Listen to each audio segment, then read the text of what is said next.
We are here today to talk about the concept of converting your CV, a very academically styled document, into something that can be applied to different types of career paths that are out there. The resume is a very flexible document to sort of incorporate all the broad range of skills that you have. So that's going to be our main focus for today. What we're going to do today is we're going to sort of walk through these 10 steps in terms of thinking about the process of putting together an effective resume. One of the platforms that you can access as a PhD student, as a postdoc, is the Beyond the Professoriate's PhD career training platform. And they have a workshop there in their session called Why You Can't Convert Your CV into a Resume. And yet here we are having a workshop on converting your CV to a resume. And I think we're all on the same page. But what we sort of are talking about here, or what they're talking about here, is the idea that you can't just take an academic CV, rearrange some of the sections and say, okay, now it's a resume, right? There's a lot more transformation that needs to happen, a sort of a caterpillar to butterfly style metamorphosis where you have to reimagine some of the skills and experiences from the academic world that you've been in so that they can be applicable to roles beyond academia. And I'll sort of give you some examples. We're going to start off by talking about what a CV is and why that can't just be used directly, at least in the style that typically you see when you are thinking about a purely academic CV. So let's start off with our foundation. What is a CV? A CV obviously is something that is basically an academic record of your achievements within the world of academia. It is ultimately a list of lists, and as such is the world's most boring document to read, right? Not yours, but just generally as a genre. The CV has not been designed to keep the human attention on who you are and what you do. It lists, your academic institutions, your advisor, your dissertation titles, but it doesn't really tell me anything about you as an individual. Lots of accomplishments, lots of impact, lots of teaching, but the image that I have of you in my head is that if I read your CV is very fuzzy because it just doesn't lean into the things that make you unique in terms of your skills, experience, and knowledge. So it's a very limited document. It was not designed well, whenever it was designed. It's not designed really to make you come to life in that. So these are just a couple of CVs from humanities and social sciences. So you can see a list of degrees, research areas, publications, right? Sometimes within an academic CV, you don't actually talk about the research that you do as a PhD, right? There's not for at least the humanities and social sciences, a section where you say, this is what I've actually done as a researcher, right? You talk about the outcomes, the papers, the presentations, but not all the things that you've done along the way. So that's always a very interesting sort of aspect of those. Here's sort of the challenge, right? So here's a sample CV on the left-hand side, talking about all those those lists of things that have happened. The questions on the right are unanswerable just looking at an academic CV, right? So if I were a hiring manager and I wanted to know what kind of person that you are, whether you could collaborate, whether you could solve problems, whether you could communicate to different types of people, whether you could manage multiple projects at the same time, whether you could learn new things quickly, there is no way that I can look at the CV and get information or answers to those questions, right? It's just not possible. And so that's why an academic CV is so limiting, is because it doesn't focus on skills. It doesn't focus on the skills that as a hiring manager, I need to know that you have. Sometimes a CV will talk about the dissertation, right? And even this becomes challenging because when people talk about their dissertation, it becomes its own entity. It's almost as if it's a separate person from you, right? This dissertation does this dissertation does that, right? The person writing this is no longer talking about themselves and the skills and the blood, sweat, and tears they put into this, but the dissertation does all this hard work for them. So you're giving your power away to this publication, as it were, right? And so that's also not great because someone who's hiring for a role needs to hire you, not the dissertation that you created. Some of the language in these descriptions is also not very dynamic necessarily, right? This work traces, it examines, it seeks to highlight, right? These are broad academic concepts, which are perfectly viable in their own academic context, as they're written, but they don't necessarily tell me as the reader what that means or does. The word argue there, we'll pick up on that a couple of times, right? I argue that this thing does that. This dissertation, this study, right? And so again, this idea that you're giving your power away to this entity. Again, this study argues, this study critique discourses, right? Arguing is not going to be necessarily one of the strongest selling points from an academic background. And then, I like this one. This dissertation sets into motion a critical reappraisal, right? So again, as a transferable skill, it's hard to sort of imagine that being replicated as something that's sought after in different types of fields. Behind this, in terms of understanding what this actually means, are all the skills that are important, and we'll sort of get to how that can be broken open moving forward. I shared this in one of my presentations yesterday. Generally speaking, this is what an academic job description asks for, right, in terms of skills, and that is pretty much 0 skills, right? They want to know that you have a research area, that you've been productive in your research, that you have a teaching background, but there isn't necessarily any request for certain types of skills or knowledge areas specifically identified other than the broad umbrella research and teaching. Right, and so that's the genre in which the CV is developed for, and that's why the CV doesn't have a lot of skills built in, because they're not sought after. But when you're looking at jobs beyond academic roles or beyond faculty roles, every job description will have the same sort of set of, here are the things that we're looking for. We're looking for people who have effective communication, people who can work independently and as part of a team, people who can collaborate, people who can learn quickly, right? So this type of language then needs to exist in the resume so that people can actually see that you have those skills, because assuming that you do doesn't help them, but seeing in action those skills is going to be what they're looking for. Things that hiring managers are not looking for in terms of skill sets are things like arguing, right? So if you say, I'm good at arguing, it doesn't necessarily paint a clear picture in the mind of the reader of the value that you might bring to a team-based project that you might be doing. So again, arguing within the context of academia will make sense. Outside of that, it's not going to be the strongest skill set.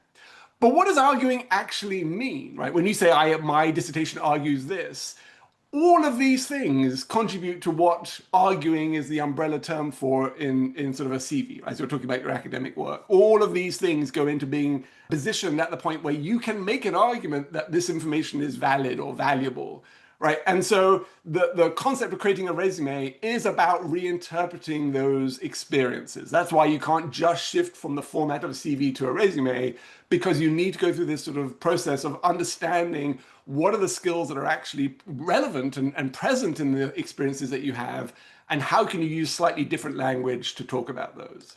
So these are just some job descriptions that showcase some of the skills that they're asking for. So in this case, coordinating resources and personnel, maintaining a database, developing collaborations, right? Specific ideas about what the hiring manager is going to be looking for in an application so that they know with some level of certainty that you can do those things. Effective staff management, administrative systems, and implementing processes, right? Things that just aren't talked about in an academic setting, even though they're done, they're just not talked about in many cases. Managing a budget, managing the data, managing volunteers, right? So again, you may have touched on some of these things outside of your research as part of your teaching, right? There's lots of different ways that you've touched on these things, but these are the skills then that are sought after. So just various examples of how skills become so important in the resume format. Now, those were sort of humanities, social sciences examples. STEM examples, CVs have the same types of challenges, right? So in this case, a chemistry PhD, no information here about the research that they actually did, just jumping straight to those publications to talk about the outcomes of those research, right? If you show me just the outcomes, I don't know all the steps that you did to get to that point, and all those steps that you made, all the processes that you did to do the research. Those are the transferable skills that become relevant in roles beyond academic projects that you're working on.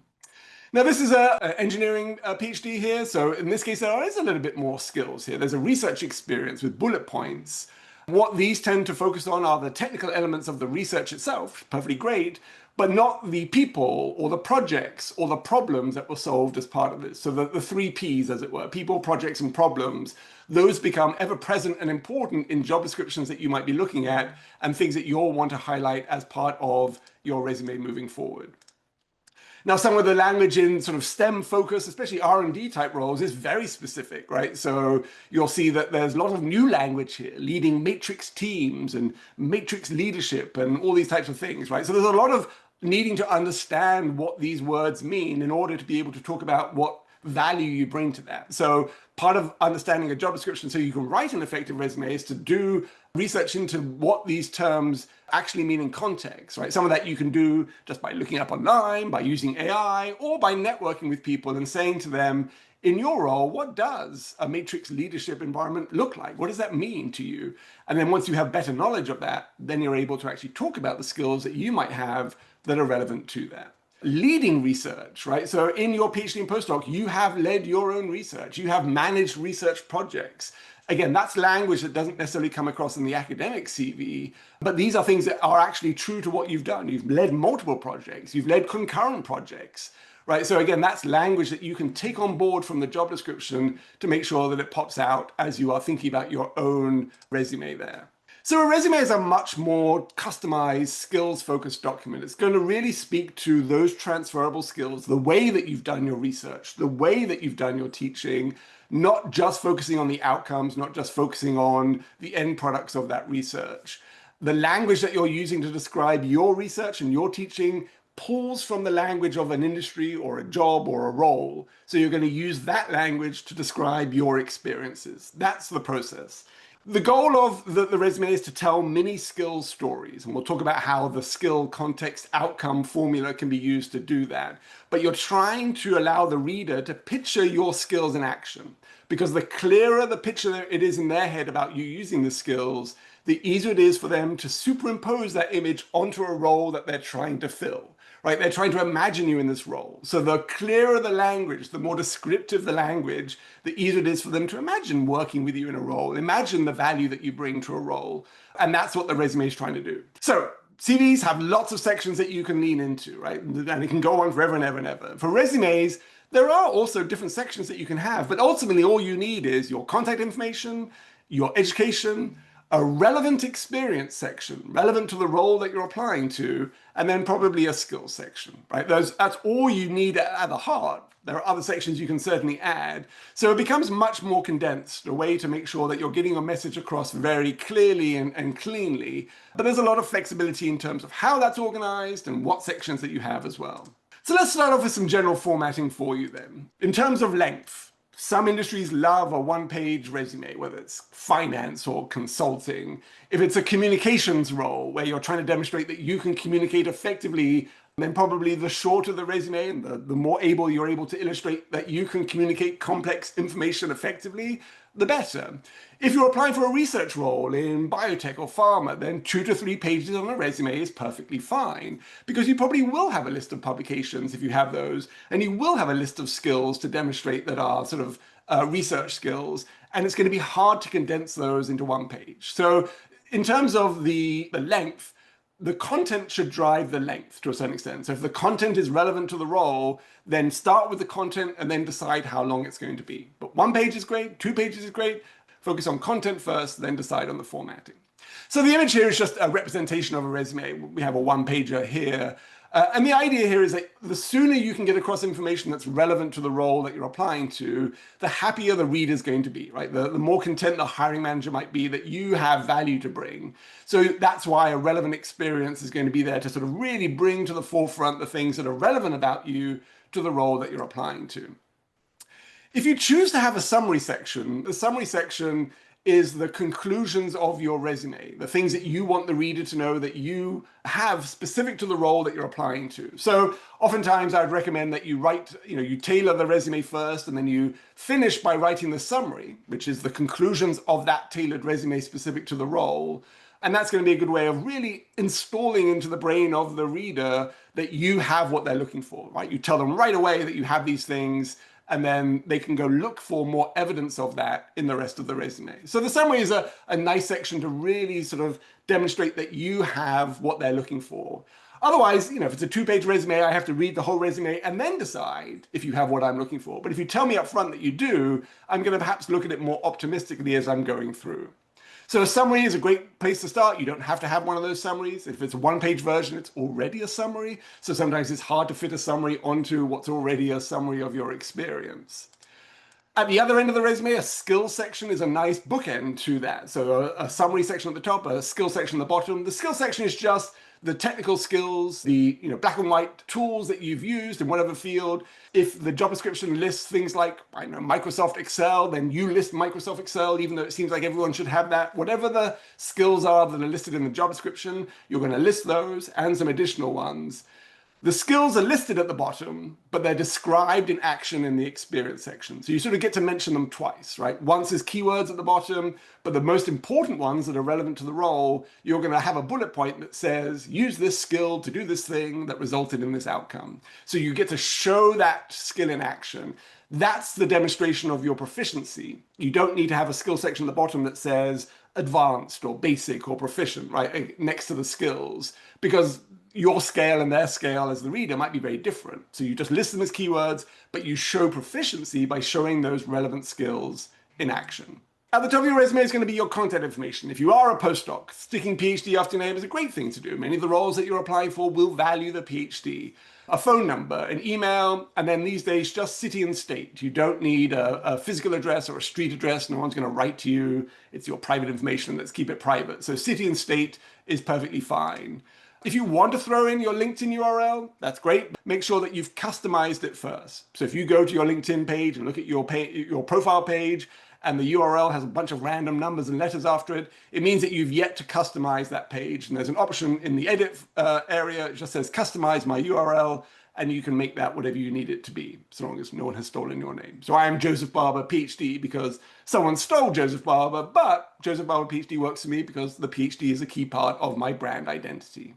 Education section is going to probably come next for most of you. Now, if you're a fifth-year postdoc and your education section is now in the past, then probably the education section is going to fall under your relevant experience section, right? So you get to play around with the order of things. But for many of you, the education section is going to come next. This was an example of the education section from an academic CV, right? So there's a lot of information here, the dissertation title, the committee, the sort of the focus area. Most of this is not important for a resume, right? Name dropping your advisor could be a benefit in some cases if your advisor is known in the field that you are applying to. But if they're not known, then there's no advantage to listing your advisor's name. All it does is give some of your power to this other person, right? They are taking away your power by sort of being there in your narrative. And your dissertation title, in most cases, what you focused on as part of your research won't be what you're focusing on next. So you don't need anything too focused on that. So a reinterpretation of this CV education section could simply be this. It could simply be a two-line section representing the degrees that you have got or that you will be getting as part of your education, right? So that's an option to have, and it sort of nicely truncates the sort of the academic experience. But we're going to talk about how to make sure that that academic experience gets highlighted as part of the experience section in just a second. So within the education section, there are other opportunities to drop in some keywords, right? So many of you have, you may not have taken courses recently as part of your degree, but early on in your PhD, you may have taken a course in advanced qualitative statistics or whatever it is that you did, right? And so that might be a great keyword to drop into the education section. So a bullet point underneath the degree that says relevant courses include X, Y, and Z. If those course names have good keywords that are relevant to the role that you're applying to, then it demonstrates that the education, you have some of that knowledge. It may not be part of your current research, it may not be something that's cutting edge in your mind, but you have a baseline knowledge in whatever that is. So think about those courses, even though they feel a long way away from your perspective, because from the applicant tracking software that companies are using to look for keywords, those keywords can be relevant. The next section, as I said, is going to be your experience section. And this is called different things by different people: professional experience, work experience, relevant experience. I'm going to sort of highlight relevant as being the key one because it reminds you that it needs to be relevant to the role that you're applying for, and reminds the reader that what you're talking about is relevant to that role. Where I think it becomes challenging for people is to sort of think about it as work experience, right? This is the experience that I've been paid to do. This is jobs that people have given me money for. What that often looks like then in a CV or some of the resumes that I've seen is that people list their work experience, and the first thing that they list is the job that they currently have that they're being paid for, but it doesn't really represent them as a professional. It doesn't represent what they want to highlight in terms of skill sets or knowledge or experience. So yes, you are a teaching assistant at Penn. You're perhaps paid to do that, but it's not necessarily the thing that you want to start off your experience section with. It's not the most impactful and important aspect of your identity for some of the roles that you're out there. So you don't need to do that, right? So here's an example of what that can look like in a real CV, right? Someone has a work history, work experience, and they're an instructor. But if you're not applying for a teaching role, then obviously this doesn't translate over, right? But the things that you've done as a PhD can. So when you think about relevant experience is bigger than just jobs that you are paid to do. Relevant experience are things that you are paid to do, things that you volunteer to do, things that you are part of a student group or a postdoc committee that you're doing, things that you might just do independently. Anything that you do that is relevant to a role that you're applying for can be then listed as relevant experience. It doesn't matter if it's paid or not paid, or if it's volunteer or not, right? So what's important are the skills that you're using.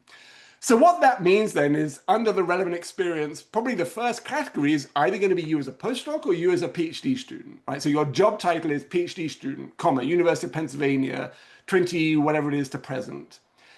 In this section, then, you get to talk about any aspect of being a PhD student that feels relevant and transferable. Managed 3 research projects on X to do Y, presented research to audiences of this, developed novel tool to do X, Y, and Z, completed interviews with these people, right? However you want to describe your PhD experience, if it happened as you as a PhD student, you can then put it in as a skill within that PhD, or if you're a postdoc, that postdoc section. If you are also, as part of your PhD, a member of the Penn Data Science group, right, a student group out there, and you're doing your own thing as part of that student group, that can be a separate entity, right? So it's a separate role. It's not you as a PhD student directly, which is your research. So you can have that then be a different section. So any volunteering or student group work that you've done that demonstrates relevant skills to the role that you're applying to can be part then of that relevant experience. Let's say you did an independent project. You could call yourself independent anything, independent researcher, and you could say that you did, this side project on your own. If that's an experience that demonstrates a skill relevant to a role, then it's great to include that there. So the relevant experience is a catch-all for all of those transferable skills that you need to demonstrate specific to the role. So it's a very different reinterpretation from having research experience and teaching experience and service experience that the CV has. You're picking from those categories the things that are relevant. So if you are a teaching assistant and being able to demonstrate that you use extensive knowledge of X to be able to teach people Y, and that's relevant to a role where you may be communicating, then that may be relevant experience. But for a role that's, primarily data analytics, the teaching assistant may not be relevant experience. You might find another place to talk about that, right? So you get to choose, depending on the nature of the role, where that goes. Here's the other aspect then, right? It's what you're trying to do in the experience section is not just describe what you've done. You're trying to show the skills that you used to do what you did, right? And so let me give you an example, right? As people are talking about teaching assistant roles, in a CV, I often see this type of language, right? So I'm a teaching assistant, I graded exams, and I held office hours. That's what you did. That's accurate, but it's not necessarily transferable. So we can work on this a little bit, right? We could add a little bit of detail here to perhaps make it more engaging. So held office hours with 40 students and did it over this period of time. Graded these papers within a period of time. I can work on a deadline. Now it's a little bit more nuanced in terms of the audience or the subject area. But ultimately, this still says that you grade exams and held office hours, right? And so if those experiences themselves are not transferable to a role that you're applying to, then it's still perhaps the wrong language, the wrong way to describe it. Because right now, this still is a description of what you did, not a description of the skills that you use to do that, right? So manage deadlines of grading papers, that might be more of a skill, the managing deadlines. Use extensive knowledge of advanced calculus to help non-majors understand it. That's a knowledge skill, right, that you're demonstrating. So there are always going to be ways that you can highlight different approaches here. So these are the tasks, for example, that go into teaching, right? The things that you actually did. But these are the skills that you use to do those things. And oftentimes it's the skills that are more important because they're more transferable and they align more with the roles that you might be applying to. So focusing on the skills and using some of the tasks as context, right? So you scheduled and planned the office hours, right? The office hours now become the context of that skill rather than held office hours being the sort of the main focus area. So always looking behind the sort of the research and the teaching to see what skills led you to be effective in that role is a good sort of process to use. And you can do the same thing with research, right? So the top here is just a description of the research that someone did. The bottom here is an example of what are some of the skills that we use to do the research beyond just the research itself. So there's collaborating, there's managing the researchers, there's designing new protocols, there's actually doing the publications and presenting the data to different types of people. I don't need to know what ET743 is to understand all the skills that have gone into doing that research, right? And many people won't know what your research is about, but they will be looking for the skills that you use to do that. Here's one sort of more of a social sciences approach, right? So again, I don't necessarily need to know about what interrogative theories of social support networks mean to know that you led a project and that you used surveys and that you actually took data and did something with it and presented it to different people, right? Now it's more transferable. Now I get to picture what that research looks like without having to worry about the nature of the research itself.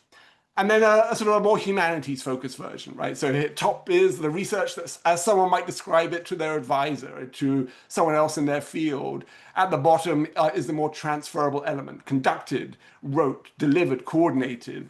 Again, the way to describe your research is not just broadly, it's to use the language from the job descriptions to make that research make sense, to really allow that research to pop out in the mind of the reader. So this then is the formula that you're going to use whenever you're writing a bullet point. Now, this is not the only formula. You might see different versions out there, but this is the one I'm going to highlight as a sort of a good approach.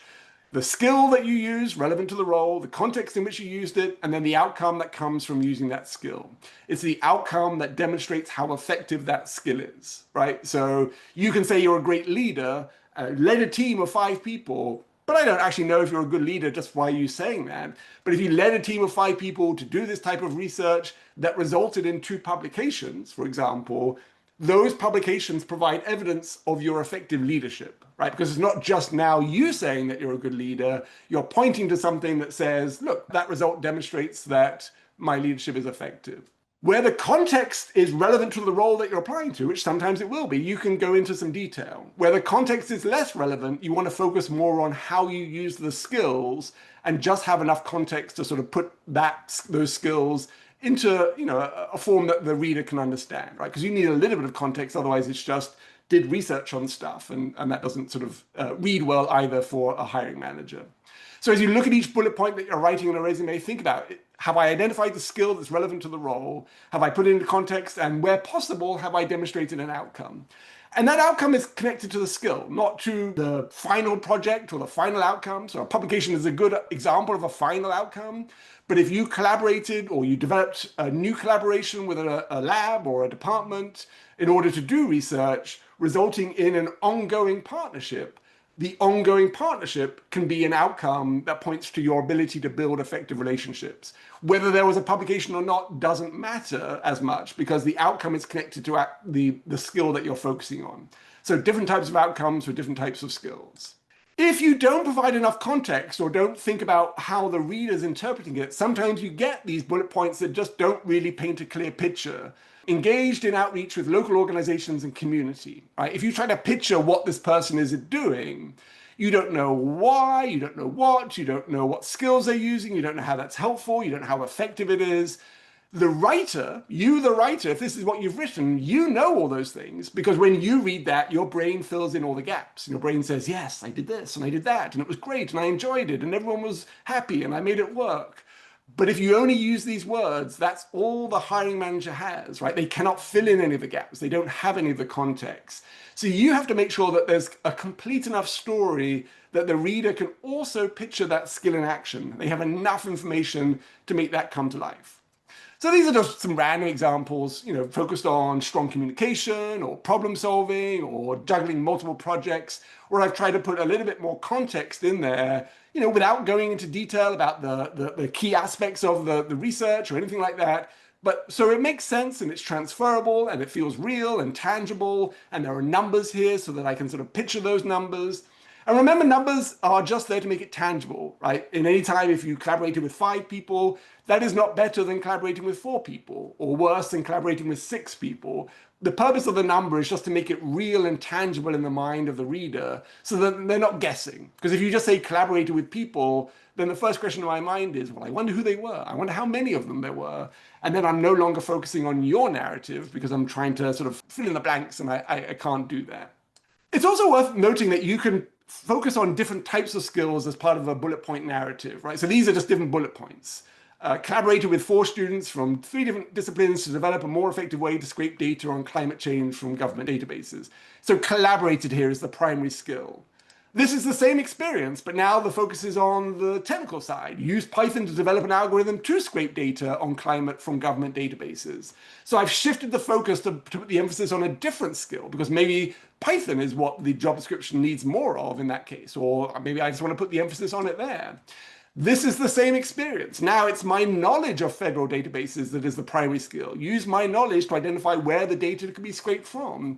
So again, shifting around the narrative so that the first few words are the primary skill that I want the reader to walk away with. Simplifying is helpful because sometimes academic CVs are overly complicated. So many researchers and PhDs might have had, in STEM fields, might have had rotations in different labs. And that might be important because it might demonstrate that you have different knowledge areas or different research skills.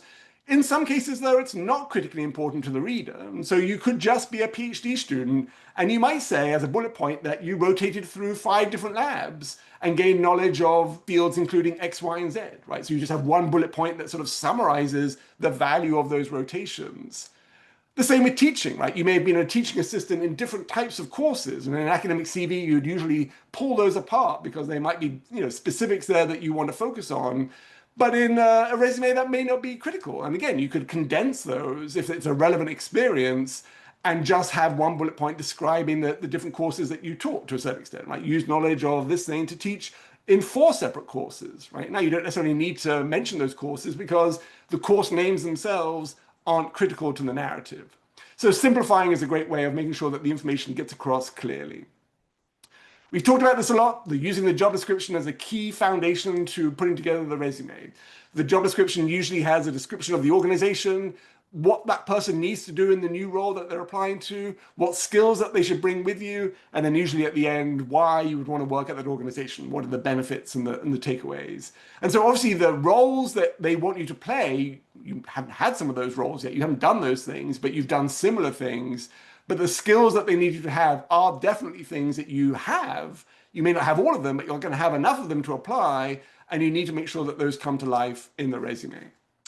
Now, a great way to break down a job description is to go through it with a marker and highlight all the keywords. If you want to use old school techniques, if you want to use AI techniques, if you want to use that as a tool, then throw in the job description and say, what are the 50 keywords I need to focus on in my resume? What are the key skill sets that me as a PhD student or a postdoc in this field would need to highlight?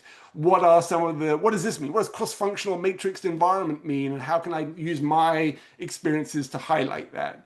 Right, so these are all things that you can sort of touch on. Don't let AI write your resume for you. It doesn't know you as well as you do. Allow it to help you brainstorm how to make your resume better. Some key words to avoid as you're thinking about your resume are sort of words that don't have a lot of power behind them. Assisted, participated. They're not strong words. They're not dynamic. They don't really show what you did. I worked is not a great word, right? So what are you doing today? Well, I'm working. It doesn't really say anything. Responsible for means that you are meant to have done it, but doesn't mean that you actually did do it. So you can just get rid of the responsible for and talk about what you actually did. That's more dynamic. So assisted in project research doesn't tell me anything, but a completed review of these papers as part of the work that you were doing, that's what you did to assist. Those are the skills that you'd want to focus on because those are the transferable skills. Assisting just gets in the way of that as a word. Attending conferences, right? A lot of people attend conferences, but that by itself doesn't mean that you actually did anything. Maybe you're hiding in your hotel room. What you actually did is you built relationships, you gained knowledge, you established collaborations, right? Lots of things that are transferable skills. In Imagine PhD, for PhDs in humanities and social sciences, but anyone can access this, for each of the 15 job families that they have under the apply section, they have a job description that they've analyzed and sort of provided sort of feedback on what is important, and then an annotated resume and a cover letter that go along with that job description to really give you a sense of what that can look like. So the job advert on the left, a development officer, they've highlighted what's important about that job from the job description, and then they've shown how that's integrated into a resume. And they've done that for each of the 15 job families that they have. So consulting, development, writing, editing, things like that. So a really good sense of what you can do with your own resume to begin to customize that. We talked about this yesterday as well, how networking is important to give you the information that you need to make better narratives, right? So the resume writing is just the tip of the iceberg of all the work that you can do. The more you know about the nature of a role, the more you know about the skills that are used in that role, the easier it is for you to write a resume that bring your version of those skills to life. So again, you can go to the alumni page on LinkedIn and you can find people who have PhDs in the different roles that are out there, and you can reach out to them to see if they would have an informational interview with you. And as part of that informational interview, you can ask them, what are some of the skills that you've used in your that you use day to day in your work, right? Describe those skills in action for me. And then you can ask yourself, are those skills that I have highlighted in my resume? Have I brought those to the forefront? This person in a role that I'm excited by says that they use these skills all the time. Have I demonstrated those skills in my narrative so that they come to life, right? So the job description gives you some of that information, but your conversations with people will really make that come to life for you. Also give you examples of how people talk about their skills, because you can talk about your skills in a similar way. The process of reinterpreting your experience is hard, right? You've lived in your head for the PhD, your postdoc, it could be 5, 10 years of thinking about yourself from one particular version of yourself. Getting out of that and thinking about different aspects of your skill sets is important. It's also important because, again, your brain does a lot of interpreting, right? You look at your CV, you see a very different image in your mind than I do. You look at your resume, you see a very different image in your mind than I do. And that's because your brain is powerful and important and great and all these other things. But because it's so powerful, sometimes it's misleading you into thinking that you've provided a clear narrative when you haven't. Because if any of these words make sense to you, just imagine what your brain is doing when it's actually looking at real words in the resume and interpreting and filling in all the gaps that you think, are evident to everyone else, but that aren't. Let's finish up with a few resources just to make sure you have those. On the Career Services website, we have how to write a resume page. You're going to find some samples from PhDs and postdocs that you can take a look at. They're not perfect. There is no perfect, but they give you examples of how people have described their research or their teaching or their just experience as a whole in different ways, right? And you can borrow some of those approaches as you are talking about your experiences. I talked about the PhD career training platform by Beyond the Professoriate, right? So why you can't convert your CV to a resume, how we started off with that. They have other sessions, right? How to write your resume, how to translate your experience, how to make your resume stand out, how to modify your resume in 2 hours to a job that you're applying to, right? So all of these sessions that I've highlighted on the right are going to be really effective for you to take a look at. I talked about the Imagine PhD samples. So for every job family, they have these sample content packages. Those are going to be really effective to give you some illustrations of what that looks like for you. Big Interview is our mock interview platform. They also have some videos on resumes and cover letters as well. So you can take a look at those resources in your own time. LinkedIn Learning has a great amount of resources on resumes. So as students and postdocs, you have access to LinkedIn Learning for free, usually something you have to pay for. And then coming very soon, matter of days, hopefully, we have our resume guide for graduate students and postdocs, and it'll be on our website as well. But this goes through everything that I said in a comprehensive way and provides different examples that are hopefully helpful to you.